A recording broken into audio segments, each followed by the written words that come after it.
السلام علیکم ورحمۃ اللہ وبرکاتہ۔ کیسے ہیں آپ لوگ؟ امید کرتا ہوں آپ لوگ ٹھیک ہی ہوں گے۔ آج میں پھر رمضان یعنی روزے کے مسئلے مسائل سے متعلق بہت ساری باتوں کو لے کر آپ لوگوں کے سامنے حاضر ہیں۔ امید کرتا ہوں یہ ایک ویڈیو آپ کو سارے مسئلے مسائل سکھا دے گی۔ ویسے تو انسان پر دیکھو لازم ہے کہ وہ یار اتنا تو ضرور علم سیکھے کہ اسے حلال اور حرام کا پتہ ہو، چونکہ رمضان کا مہینہ ہے۔ اس ماہ میں عموماً روزے کے مسائل سے ہمیں کہیں نہ کہیں دوچار ہونا پڑتا ہے۔ اس لیے میں نے سوچا کہ یار کہ کچھ روزے کے جو مسئلے مسائل ہیں میں ان کو حل کر دوں، تاکہ عوام الناس میں کچھ غلط قسم کی غلطیاں ہوتی ہیں، کچھ غلط فہمیاں ہوتی ہیں، ان کے نزدیک کچھ یار مسائل مشہور ہوتے ہیں، جیسے وہ بتلاتے ہیں کہ روزہ رکھنے کے بعد آپ بال نہیں کاٹ سکتے، ناخن نہیں کاٹ سکتے۔ کیا یہ ساری چیزیں صحیح ہیں؟ کوئی کہتا ہے تیل یا سرما انجیکشن لگانے سے روزہ ٹوٹ جاتا ہے۔ بعض لوگوں کو مسائل کا علم تو ہوتا ہے، بعض لوگوں کو مسائل کا علم بھی ہوتا ہے، لیکن مسائل اچھی طرح ذہن نشین نہیں ہوتے، کیونکہ یار یہ 11 مہینے کا وقفہ ہوتا ہے، ایک مہینہ اس ملتا ہے روزے کا، تو اس میں کچھ نہ کچھ دماغ سے نکل جاتا ہے۔ تو ہم بتلانا چاہ رہے ہیں کہ روزے کی وہ صورتیں جن سے روزہ نہیں ٹوٹتا، جن سے روزہ نہیں ٹوٹتا اور نہ ہی مکروہ ہوتا ہے، یعنی نہ ثواب میں کچھ کمی آتی ہے۔ تو نمبر 1 ہے ہمارا آنکھوں میں دوا اور سرما لگانا اور سر میں تیل لگانا۔ اس سے کیا ہوتا ہے؟ روزہ نہیں ٹوٹتا، آپ چاہے کتنا ہی لگائیں۔ پورے جسم پر تیل کی مالش کرنا، اس سے بھی روزہ نہیں ٹوٹتا۔ خاوند کے سخت ہونے کی بنا پر سالن میں نمک وغیرہ چکھنا، اس سے بھی روزہ نہیں ٹوٹتا۔ یعنی شوہر کے سخت ہونے کی بنا پر سالن میں عورت جو ہے نمک وغیرہ چکھ سکتی ہے، اس سے روزہ نہیں ٹوٹتا۔ مسواک کرنا خواہ تازی ہی لکڑی کیوں نہ ہو، اس سے بھی روزہ نہیں ٹوٹتا۔ بہت سارے لوگ برش کرتے ہیں بھائی، اس سے روزے میں کراہت آ جاتی ہے، روزہ کیا ہو جاتا ہے؟ مکروہ ہو جاتا ہے۔ مسواک کریں، چاہے وہ آپ کی تازی لکڑی کیوں نہ ہو یا چاہے پرانی لکڑی ہو، اس سے کچھ اثر نہیں ہوتا روزے میں۔ کسی قسم کی خوشبو سونگھنا، سوتے ہوئے احتلام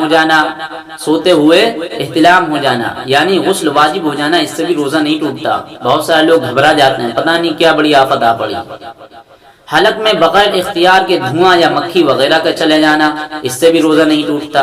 بیوی سے بوسہ و کنار کرنا، لپٹنا، بشرطے کے صحبت کا اندیشہ نہ ہو، کچھ بھی کر سکتے ہیں آپ۔ بھول کر کھانا پینا یا اپنی بیوی سے جمع کرنا، اس سے بھی روزہ نہیں ٹوٹتا۔ ہاں، اور اگر آپ جان بوجھ کر کریں گے تو آپ کا روزہ ٹوٹ جائے گا۔ نکسیر کا پھوٹنا، اس سے بھی روزہ نہیں ٹوٹتا۔ جسم کے کسی حصے سے خون کا نکلنا، اس سے بھی روزہ نہیں ٹوٹتا۔ خود بخود قے آ جانا، اس سے بھی روزہ نہیں ٹوٹتا۔ قے تو آپ لوگ سمجھتے ہیں الٹی کو، خود بخود جو الٹی ہوتی ہے اس سے روزہ نہیں ٹوٹتا۔ اگر آپ جان بوجھ کر منہ بھر کر کے قے کریں گے، الٹی کریں گے، تو اس سے روزہ ٹوٹ جائے گا۔ خود بخود آ جائے تو کچھ اس سے دقت نہیں ہے۔ مذی اور ودی کا نکلنا، اس سے بھی روزہ نہیں ٹوٹتا۔ دوران حمل کسی عورت کو خون کا آ جانا، کیونکہ یہ حیض نہیں ہے، خون ہے۔ کسی زہریلے جانور مثلا سانپ اور بچھو کا کاٹنا، اس سے بھی روزہ نہیں ٹوٹتا۔ دانت نکلوانا بشرطے کہ خون حلق کے اندر نہ جائے، اگر اندر چلا گیا تو روزہ ٹوٹ گیا۔ پانی میں غوطہ لگانا، اس سے بھی روزہ نہیں ٹوٹتا۔ بندوق کی گولی یا نیزے وغیرہ کا لگنا، بشرطے کہ بندوق کی گولی پیٹ میں نہ ہو۔ کیا ہو؟ بندوق کی گولی یا تیر جو ہے پیٹ میں نہ ہو، باقی کہیں بھی لگے، اس سے روزہ نہیں ٹوٹتا۔ دانتوں سے معمولی مقدار میں خون کا نکلنا، اس سے بھی روزہ نہیں ٹوٹتا۔ ٹھنڈک کے لیے غسل کرنا یا سر دھونا، اس سے بھی نہیں ٹوٹتا۔ ضرورت کی وجہ سے کسی کو اپنا خون دینا، اس سے بھی نہیں ٹوٹتا۔ بچے کو دودھ پلانا، اس سے بھی نہیں ٹوٹتا۔ اپنا تھوک نگل لینا، بشرطے کے منہ میں تھوک نہ جمع کرے۔ اپنا تھوک جو ہوتا ہے نارمل سا وہ نگل لینا، اس سے نہیں ٹوٹتا، اور اگر آپ نے اکٹھا کر کے نگلا تو روزہ ٹوٹ جائے گا۔ نہاتے وقت کان میں پانی کا چلے جانا، اس سے بھی روزہ نہیں ٹوٹتا۔ عورتوں کا ہونٹوں پر سرخی لگانا، بشرطے کہ منہ کے اندر نہ جائے۔ اگر یہ لپسٹک جو ہے منہ کے اندر چلی گئی، اس کے اجزاء جو چلے گئے تو اس سے روزہ ٹوٹ جائے گا۔ اسی طرح کیا ہو رہا ہے کہ یار ہونٹ بھی چٹک رہے ہیں، لوگ واسلین لگانا یا کریم لگانا، بھائی روزے کی حالت میں نہ لگائیں۔ اگر آپ لگائیں گے تو اتنا دھیان رکھنا پڑے گا کہ اس کے اجزاء جو ہیں وہ حلق کے اندر نہ جائیں، منہ میں نہ جائیں۔ تو جس طرح جو ہے عورتوں کا سرخی لگانا، اسی طرح جو ہے مردوں کا جو ہے ہونٹ پھٹ رہے ہیں، سبھی کے پھٹ رہے ہیں، واسلین بھی لگوا رہے ہیں، لوگ لگا رہے ہیں، تو اس چیز کا تھوڑا سا دھیان رکھنا، یہ بھی ایک دیکھنے میں چیز آئی ہے۔ دانت نکلواتے وقت منہ میں ٹیکا لگوانا، بشرطے کہ دوا منہ کے اندر نہ جائے، اس سے بھی روزہ نہیں ٹوٹتا۔ اگر منہ کے اندر دوا چلی گئی تو روزہ ٹوٹ جائے گا۔ دانت درد کی صورت میں دانت پر دوائی لگانا بشرطے کہ دوائی منہ میں نہ جائے، دانتوں میں لگائیں، اس سے کوئی تکلیف نہیں۔ اگر حلق میں چلی گئی دوا تو پھر بھائی روزہ ٹوٹ جائے گا۔ کلی کرنے کے باوجود پان سگریٹ کے نشان نہ اتریں اور نہ پان کی سرخی جائے، اس سے بھی کوئی گھبرانے کی بات نہیں ہے، روزہ نہیں ٹوٹتا ہے۔ تو یہ اتنی صورتیں ہو گئیں کہ ان سے روزہ بھی نہیں ٹوٹتا، اتنی چیزیں بتلا دیں، اور نہ ہی مکروہ ہوتا ہے۔ اب وہ صورتیں جن سے روزہ تو نہیں ٹوٹتا، البتہ روزہ کیا ہو جاتا ہے، مکروہ ہو جاتا ہے، یعنی ثواب میں کچھ نہ کچھ کراہت آ جاتی ہے۔ تو نمبر 1 ہے گوند یا اس قسم کی اور کوئی چیز چبانا۔ جو گوند ہوتی ہے اس کو منہ میں چبانا، اس سے کیا ہو جاتا ہے، مکروہ ہو جاتا ہے روزہ۔ کوئی کھانے وغیرہ کی چیز منہ میں ڈالے رکھے اور اس کے ذرات کیا ہوں، حلق میں نہ جائیں، یہ بھی مکروہ کر دے گا۔ شہد یا تیل کو خریدتے وقت چکھنا بشرطے کہ حلق میں نہ جائے، اگر حلق میں چلا گیا تو روزہ ٹوٹ جائے گا، مگر چکھنا جو ہے یہ تھوڑا سا مکروہ کر دے گا۔ بغیر کسی عذر کے بچے کو کھانا چبا کر دینا، یہ بھی کیا مکروہ ہے۔ پانی کے حوض یا تالاب وغیرہ میں ریح کا صادر کرنا، یہ بھی مکروہ ہے۔ اپنی بیوی کا بوسہ لینا یا اس سے لپٹنا بشرطے کہ جماع یا انزال کا اندیشہ ہو۔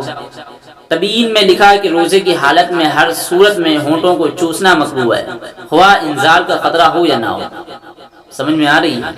انزال کا خطرہ ہو یا نہ ہو، اور ہونٹوں کو چوسنا کیا ہے، مکروہ ہے۔ یہ تبیین میں لکھا ہے روزے کی حالت میں۔ مسافر کو اگر کمزوری کا خطرہ ہو تو اس کا روزہ رکھنا مکروہ ہے۔ برش استعمال کرنا بشرطے کہ حلق سے اندر نہ جائے، یہ اس سے بھی برش کرنا دانتوں میں، یہ بھی مکروہ کرتا ہے روزے کو۔ بد نظری کرنا، یہ تو پتہ ہی ہے، مکروہ ہوتا روزہ۔ روزے کی حالت میں شرمگاہ سے کھیلنا بشرطے کہ انزال نہ ہو، اگر انزال ہو گیا تو روزہ ٹوٹ گیا۔ مرد کا اپنی شرمگاہ عورت کی شرمگاہ سے لگانا بشرطے کہ دخول نہ ہو، اگر دخول ہو گیا تو روزہ ٹوٹ گیا، مگر ایسا کام کرنا کیا ہے، مکروہ ہے۔ گالی دینا، غیبت کرنا، اس سے بھی روزہ مکروہ ہو جاتا ہے۔ بہت سارے لوگ پوچھتے ہیں کہ یار دھوکے میں گالی نکل گئی منہ سے، کیا اس سے روزہ ٹوٹ جائے گا؟ بھائی بہت سارے علماء کے نزدیک گالی اور غیبت کرنے سے روزہ ٹوٹ جاتا ہے۔ تو اسی لیے بتایا گیا کہ ہمارے تمام جسم کے اعضاء کا روزہ ہوتا ہے، روزے کی حالت میں ان ساری چیزوں سے پرہیز کرنے۔ بخاری شریف کی روایت ہے کہ روزہ آدمی کے لیے ڈھال ہے۔